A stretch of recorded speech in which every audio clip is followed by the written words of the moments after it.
नमस्कार दोस्तों। आज हम एक बहुत ही इम्पोर्टेंट महत्वपूर्ण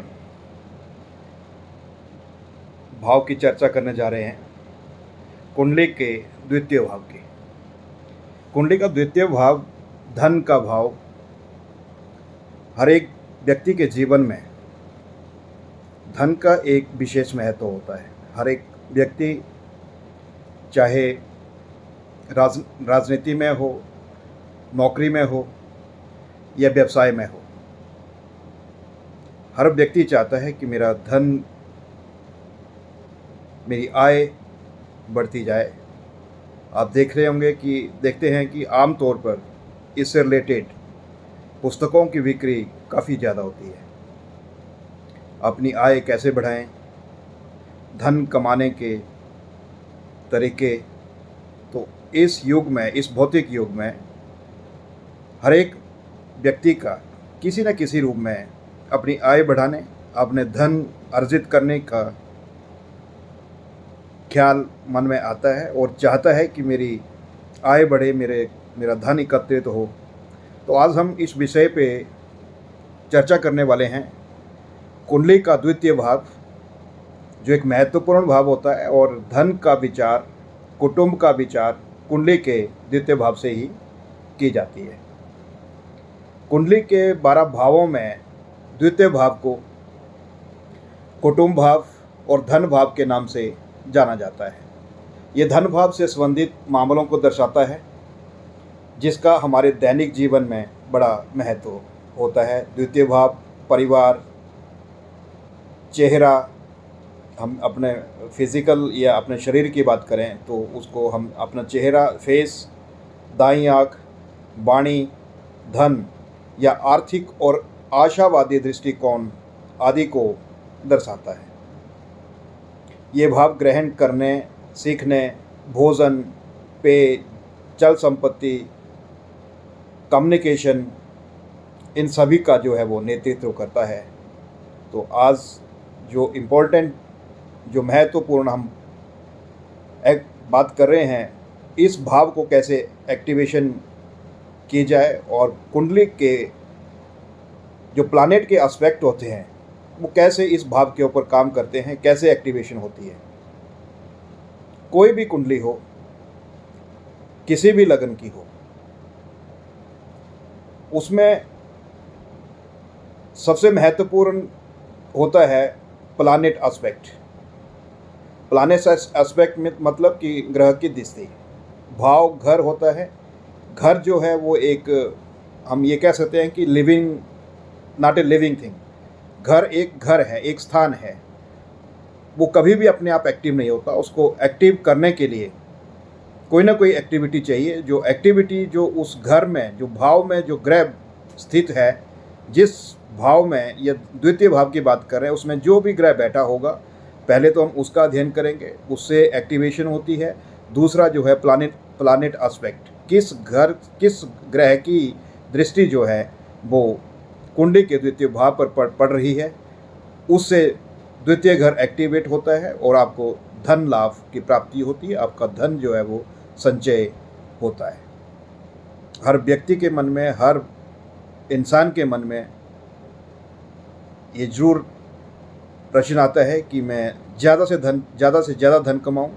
वो नौकरी में है तो वही अपनी वो उन्नति चाहता है, अपनी आय की वृद्धि चाहता है। व्यवसाय में है तो अपने व्यवसाय की उन्नति चाहता है, अपने व्यवसाय को बढ़ाना चाहता है, वो अपनी आय, अपनी इनकम जो है वो बढ़ाना चाहता है। दोस्तों, ज्योतिष एक ऐसा साइंस है, एक ऐसा विज्ञान है, इसके माध्यम से आप अपने जीवन में किसी भी क्षेत्र में वृद्धि कर सकते हैं, अपनी चीज़ों को कंट्रोल कर सकते हैं। और उसके लिए उपाय होते हैं, अलग अलग उपाय होते हैं, कई सूत्र होते हैं। हमें उन सूत्रों का अध्ययन करके, उन सूत्रों को अपना के एक सिस्टमेटिक ढंग से जो है वो इम्प्लीमेंट करने से हम किसी भी घर की जो है वो एक्टिवेशन कर सकते हैं। क्योंकि घर जो है वो एक्टिव नहीं होता। घर को एक्टिव करने के लिए किसी न किसी प्लैनेट की उपस्थिति होना, प्लैनेट का एस्पेक्ट होना, कौन सा एस्पेक्ट किस प्लैनेट का उस घर के ऊपर जा रहा है, वो एक बहुत बड़ा इम्पैक्ट जो है वो देता है। तो द्वितीय भाव की बात करें हैं, ज्योतिष में द्वितीय भाव से आपको बता दिया है कि हम इसको क्या क्या देखते हैं। आर्थिक स्थिति जो है सबसे इम्पोर्टेंट पार्ट होता है इसमें। कुंडली में आमदनी लाभ का विचार एकादश भाव के अलावा द्वितीय भाव से किया जाता है। एकादश भाव जो है वो आय का भाव होता है, आपकी इनकम, आपकी आय कितनी होनी है। लेकिन द्वितीय भाव जो है वो धन का भाव है, आपका पास धन टिक कितना रहा है, संग्रह कितना हो रहा है, वो द्वितीय भाव से हम इस चीज़ का विचार करते हैं। जब द्वितीय भाव और एकादश भाव के स्वामी व गुरु मजबूत स्थिति में हों तो व्यक्ति धनवान होता है। वहीं यदि कुंडली में इसकी स्थिति कमज़ोर हो तो आर्थिक समस्याओं का सामना अक्सर करना पड़ता है। शुरुआती शिक्षा का विचार, क्योंकि द्वितीय भाव का व्यक्ति की बाल्य अवस्था किशोरावस्था से गहरा संबंध होता है, इसलिए इस भाव से व्यक्ति की प्रारंभिक शिक्षा भी देखी जाती है, जिसको हम प्राइमरी एजुकेशन कहते हैं। वाणी, गायन और संगीत, हम बात करते हैं हमारे जो कम्युनिकेशन है, द्वितीय भाव का संबंध मनुष्यों के मुख और वाणी से होता है। यदि द्वितीय भाव के स्वामी और वाणी का कारक कहे जाने वाले बुध ग्रह किसी प्रकार से पीड़ित हों तो व्यक्ति को हकलाने या बोलने में परेशानी रह सकती है। क्योंकि द्वितीय भाव वाणी से संबंधित है, इसलिए ये भाव गायन अथवा संगीत से भी संबंध को दर्शाता है। नेत्र, जो हमारी आँखें हैं, द्वितीय भाव का संबंध व्यक्ति के नेत्र से भी होता है। हमारा जो फेस है, जो चेहरा है, इस भाव में प्रमुख रूप से दाएं नेत्र के बारे में विचार करते हैं।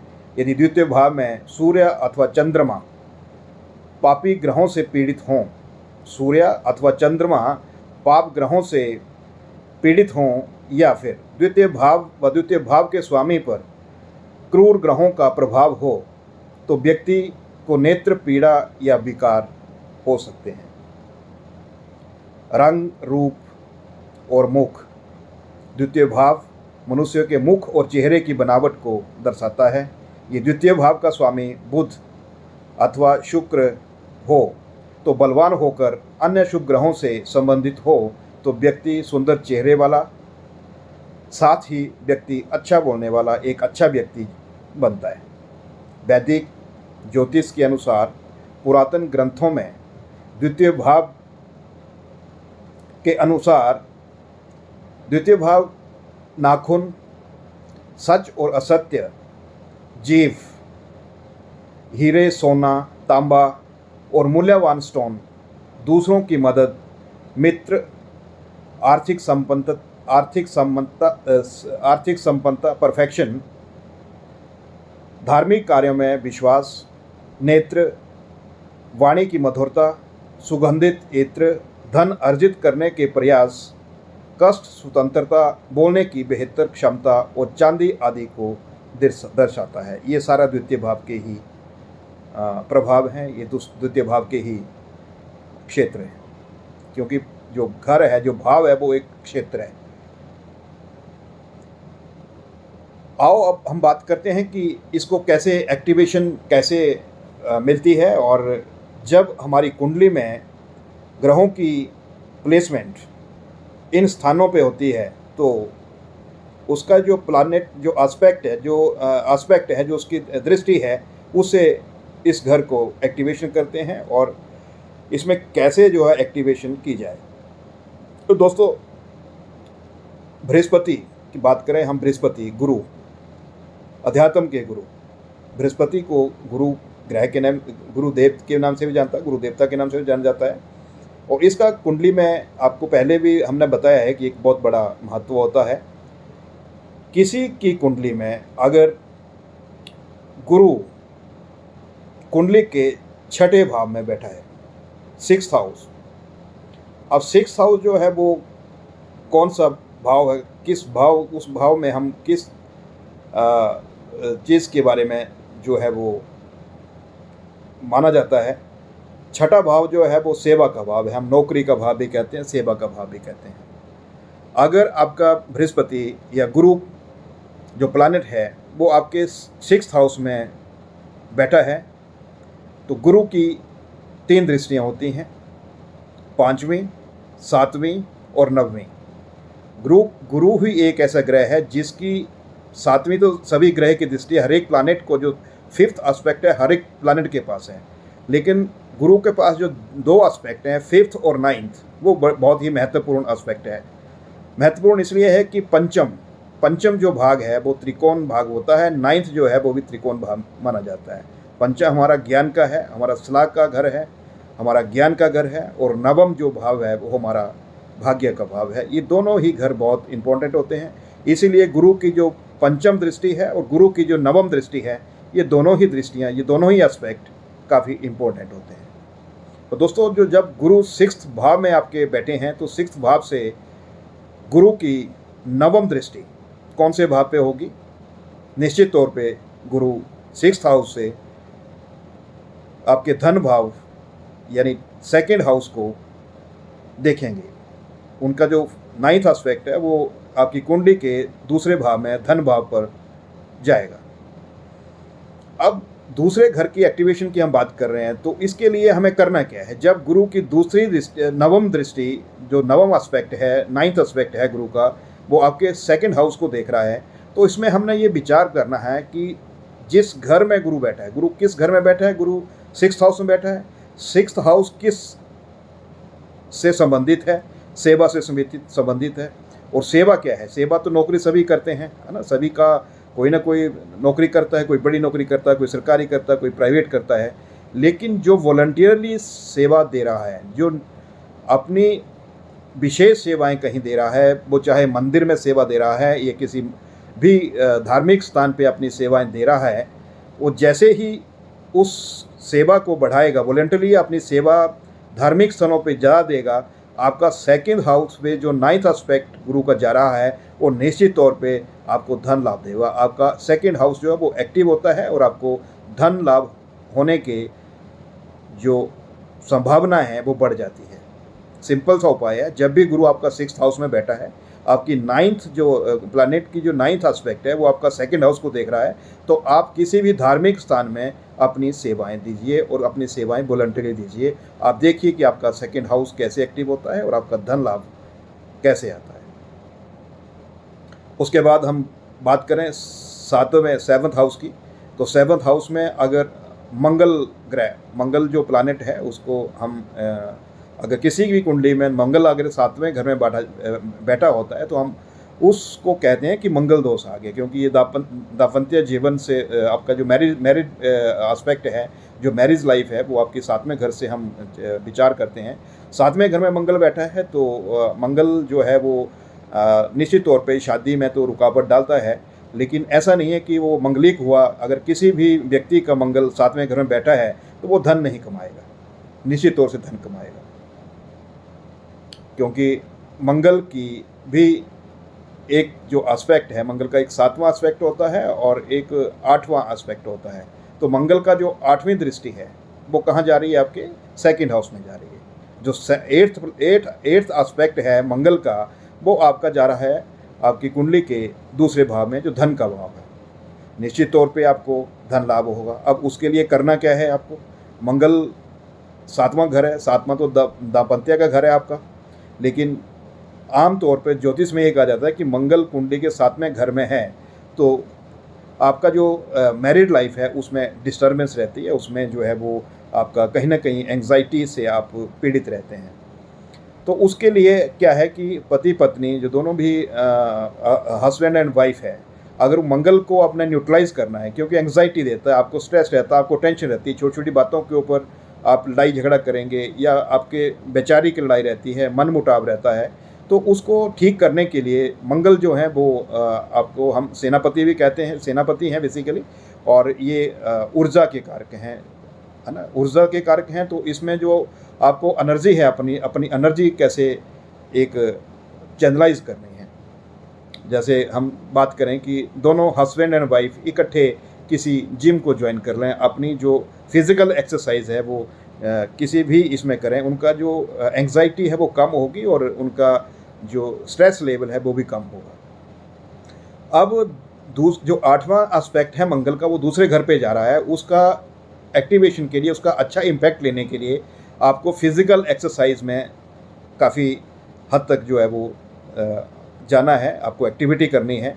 अब जैसे ही फिज़िकल एक्टिविटी करेंगे, क्योंकि सेनापति है वो चाहता है कि जोश में जो है वो मेहनत करें और कड़ी मेहनत करें। अब जैसे ही फिज़िकल एक्टिविटी ज़्यादा करेंगे, आपका जो उसका परिणाम है, उसका जो अच्छा रिज़ल्ट है, जो फल है, वो आपका सेकंड भाव में जाएगा और सेकंड भाव में आपका जो धन भाव है जो फिर से एक्टिव होगा और आपको फिर से धन लाभ की संभावनाएं बन जाती हैं। एक और मेरा सुझाव इसके लिए है, क्योंकि मंगल जो है वो बेसिकली एक माउंटेन का माना जाता है, पहाड़ियों के ऊपर। अगर मंगल किसी के सप्तम भाव में बैठा है, तो अगर वो किसी भी हिल स्टेशन में जाके अपनी जीविका शुरू करे, वहाँ पे अपनी नौकरी करे या वहीं पे अपना सेटलमेंट कर ले, तो निश्चित तौर से उन्हें मंगल की जो नेगेटिविटी है, मंगल के जो दुष्प्रभाव हैं, उनसे फ़ायदा मिलेगा। तो इस तरह से जो है आप अपना मंगल ग्रह से एक्टिवेशन आप ले सकते हैं। उसके बाद हम बात करें कि कुंडली का अष्टम भाव में जो भी ग्रह बैठता है, उसका सीधा जो 7वां एस्पेक्ट है वो आपका द्वितीय भाव को देख रहा है और द्वितीय भाव को देखने के साथ आपका जो एक्टिवेशन है वो धन भाव की हो रही है। वहाँ कोई भी ग्रह हो, शुक्र बैठा हो, तो इसमें क्या करना हमें, 8वां भाव हमारा किस चीज़ का है, ज्योतिष का है। आप ज्योतिष पढ़ना शुरू करिए, आप ज्योतिष का नॉलेज लेना शुरू करिए, आपका द्वितीय भाग जो एक्टिव होगा और निश्चित तौर पे आपको धन लाभ जो है वो मिलेगा। तो दोस्तों, इस तरह से जो हम अपना सेकंड हाउस की एक्टिवेशन है वो अलग अलग तरीक़ों से कर सकते हैं। उसके बाद हम बात करें शनि की। अगर शनि हमारे पंचम भाव में बैठा है, अगर पंचम घर में बैठा है, तो शनि की भी 3 दृष्टियाँ होती हैं, 3 एस्पेक्ट होते हैं। तो शनि आपका 3, 7 और 10, तो उसकी शनि की 10वीं दृष्टि है वो आपके कहाँ देखती है, वो आपके देखती है कुंडली के द्वितीय भाव को। तो शनि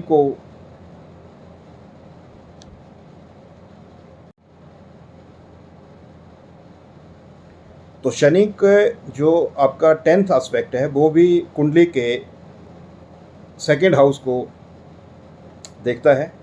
तो शनि पंचम क्या है, पंचम हमारा ज्ञान का भाव है। हमें सेकंड हाउस को एक्टिवेशन करना है, तो हमें शनि जहाँ जिस घर में बैठा है उस घर का विचार करना है और उस घर से रिलेटेड जो है हमें कार्य करने हैं। तो 5वां घर किसका है, हमारा सलाह का घर है। और शनि जो है, शनि का जो स्वभाव है, शनि क्या है कि आपका ओल्ड, हम बुढ़ापे की बात करें, आप मतलब ये देखेंगे कि जिनका शनि पंचम भाव में बैठा है उनके पास आपको हिस्ट्री की काफ़ी ज़्यादा किताबें मिलेंगी। पीछे पूर्वजों को हो गया, आपका अध्यात्म का पुराना काफ़ी अध्ययन करते हैं वो लोग, क्योंकि ये माना जाता है कि ज्ञान में जो भी जिस व्यक्ति के पंचम भाव में शनि बैठे हैं, तो वो एक हिस्ट्री के बारे में रिसर्च, पिछला जो पुरानी चीज़ें हैं उनके बारे में अध्ययन करते हैं। तो आप हिस्ट्री पढ़िए, आप हिस्ट्री का अध्ययन करिए, आप जितनी पुरानी चीज़ें हैं उनका अध्ययन करिए, आप निश्चित तौर से आपका सेकंड हाउस एक्टिवेट होगा और धन लाभ आपका होगा। इसके बाद हम कुंडली के 10वें भाव की बात करें, तो 10th हाउस जो है वो भी आपका एक इम्पॉर्टेंट हाउस होता है, 11th हाउस भी इम्पॉर्टेंट होता है। हम बात करें तो अब सेकंड हाउस पे देखें तो और किसकी दृष्टि कहाँ से आपकी कौन सा एस्पेक्ट प्लान लेके जाता है। तो दोस्तों, कुंडली का 12वां भाव को हम दान का भाव कहते हैं, दान का भाव कहते हैं, उसको एक्सपेंसेस, खर्चे का भाव भी कहते हैं। मोक्ष भी वहीं से प्राप्त होता है। तो सैटर्न जब शनि आपकी कुंडली के 12वें भाव में बैठे, तो वहाँ से भी शनि का जो 3rd एस्पेक्ट है, जो तीसरी दृष्टि है, वो कहाँ देखेगी आपकी,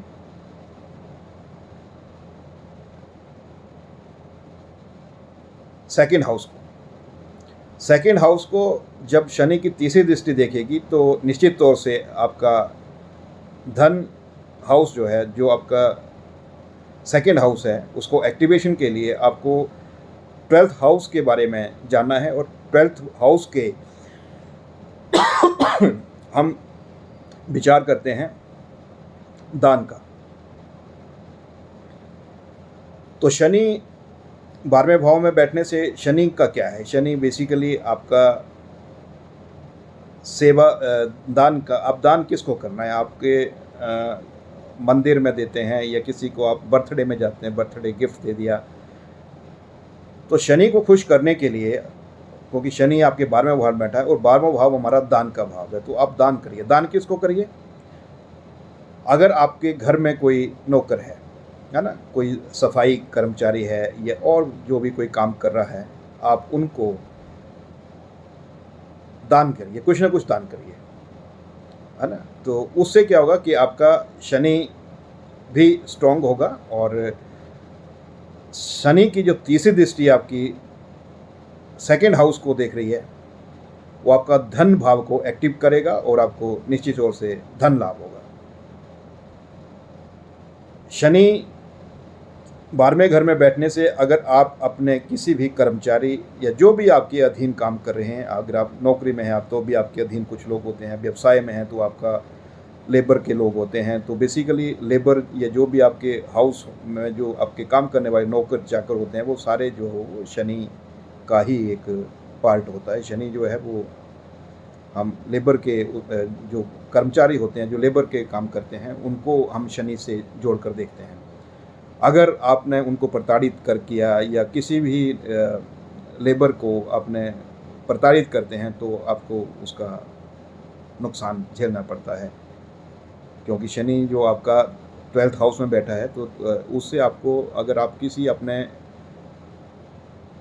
घर में काम कर रहे हैं या किसी फैक्ट्री में काम कर रहे हैं, जो आपके अधीन काम कर रहे हैं, उनको प्रताड़ित करते हैं, उनको आप तंग करते हैं, तो आपको बीमारी भी हो सकती है। आपका माउथ से रिलेटेड, आपका जो फेस, जो माउथ है, माउथ में आपके डेंटिस्ट में, डेंटल में प्रॉब्लम हो सकती है, दांतों में दिक्कत हो सकती है, और कोई भी रोग आपको हो सकता है। तो इसको अच्छा रखने के लिए, शनि को खुश रखने के लिए, और सेकंड हाउस की एक्टिवेशन के लिए, अगर 12th हाउस में शनि बैठे हैं, तो आप सबसे अच्छी बात है कि आप जो आपके अधीन काम कर रहे हैं उनको दान करिए। उनके मन की इच्छा क्या है, किस चीज़ की इनको कमी है, उस चीज़ का दान करिए। निश्चित तौर से आपका सेकंड हाउस एक्टिवेट होगा, आपको धन लाभ होगा। अगर उनको प्रताड़ित करें हैं तो अब घर में भी समस्या आएगी, आपके परिवार में भी समस्या आएगी, आपकी हेल्थ में भी इशू आएंगे, और धन का भी नुकसान होगा। तो इस तरह से हम अलग अलग तरह से जो है वो सेकंड हाउस की एक्टिवेशन कर सकते हैं। अब धन का विचार कुंडली के सेकंड हाउस से होता है। सेकंड हाउस को कैसे एक्टिवेशन करना है और किस तरह से हमने ज़्यादा लाभ लेना है, तो इस बारे में हमने चर्चा की आज। तो मुझे उम्मीद है कि आपको ये सारी बातें समझ आई होंगी, और आप इस तरह से अपना सेकंड हाउस एक्टिवेट करके अपना धन लाभ ले सकते हैं। इसमें अलग अलग ज्योतिषियों का अलग अलग मत हो सकता है, क्योंकि लाल किताब है उसमें कुछ अलग तरह से दर्शाया जाता है। केपी जो एस्ट्रोलॉजी है उसमें अलग है, क्योंकि उसमें भी अब वैदिक ज्योतिष को ही कुछ नक्षत्रों को सब नक्षत्रों में जो है वो डिवाइड कर दिया है। तो वैदिक ज्योतिष जो है वो सबका मेन मतलब ये है, हम रूट कहते हैं कि अध्यात्म का जो ओरिजिन है, और रिजल्ट्स जो हैं हमारे उससे आते हैं। तो आज हमने चर्चा की कुंडली के सेकंड हाउस धन भाव की, और सेकंड हाउस धन भाव को हम कैसे एक्टिवेट कर सकते हैं, अपना ज़्यादा से ज़्यादा मुनाफा किस तरह से आय में या धन में ले सकते हैं। तो एक्टिवेशन के लिए हमने प्लानेट एस्पेक्ट को जो है वो मद्देनज़र रखते हुए हमने सबसे ज़्यादा जो मेन फोकस किया है कि जो प्लानेट का एस्पेक्ट है, क्योंकि कोई भी घर जो है वो अपने आप कुछ नहीं, अपने आप फल नहीं दे सकता, क्योंकि वो एक क्षेत्र है। उसको एक्टिवेशन के लिए हमें क्या करना होता है, हमें प्लानेट एस्पेक्ट, जो भी प्लानेट की दृष्टि है, उस दृष्टि के ऊपर अध्ययन करना होता है, उस दृष्टि के ऊपर विचार करना होता है। जिस प्लानेट की दृष्टि द्वितीय भाग पर पड़ रही है, जिस भी घर में वो प्लानेट बैठा है, उस घर का विचार करना है, उस घर से रिलेटेड एक्टिविटीज़ को जो सपोर्टिव या जो अच्छा सुफलदायक एक्टिविटीज़ हैं उसके ऊपर हमने विचार करके उनको प्रैक्टिकल लाइफ में करना है, और निश्चित तौर से आपको इसका धन लाभ होगा। आपके सेकंड हाउस जो है वो एक्टिवेशन होगी, और आपको धन, चाहे वो आपकी नौकरी है, चाहे व्यवसाय है या सामाजिक दायरा है, आपको लाभ मिलेगा। तो नमस्कार दोस्तों, अगर आपको ये वीडियो पसंद है तो अपने दोस्तों में ज़रूर शेयर करें, और अगर कोई अधिक जानकारी चाहिए या कोई आपके प्रश्न हों तो हमारे कमेंट बॉक्स में ज़रूर लिखें। हम फिर हाजिर होंगे अध्यात्म ज्योतिष के नए टॉपिक को लेकर। तब तक जय हिंद, जय भारत।